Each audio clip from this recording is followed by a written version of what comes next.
एक बार की बात है। दूर देश की पहाड़ियों में एक छोटा सा गांव था जिसका नाम था सपनपुर।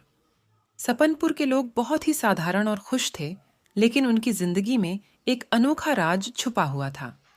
गांव के बाहरी इलाके में एक पुरानी गुफा थी जिसके बारे में कहा जाता था कि उसमें जादुई शक्तियां छुपी हुई हैं। गांव के बच्चे, मीना और राजू, हमेशा से इस गुफा के बारे में सुनते आए थे और उनकी इच्छा थी कि वे एक दिन उस गुफा का पता लगाएं।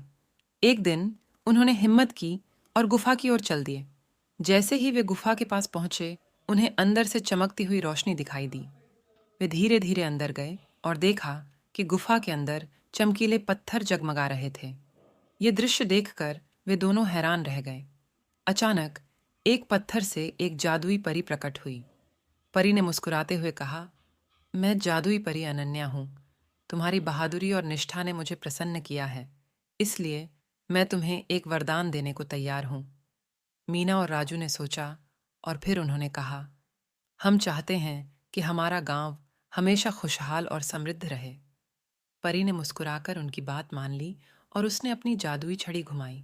अचानक गांव के चारों ओर हरियाली फैल गई, फसलें लहलहाने लगीं और गांव के लोगों में खुशी की लहर दौड़ गई।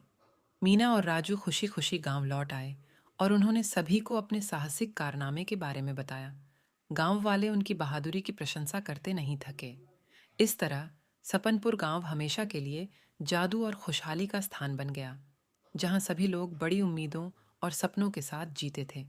और यही कहानी है मीना और राजू की जादुई गुफा।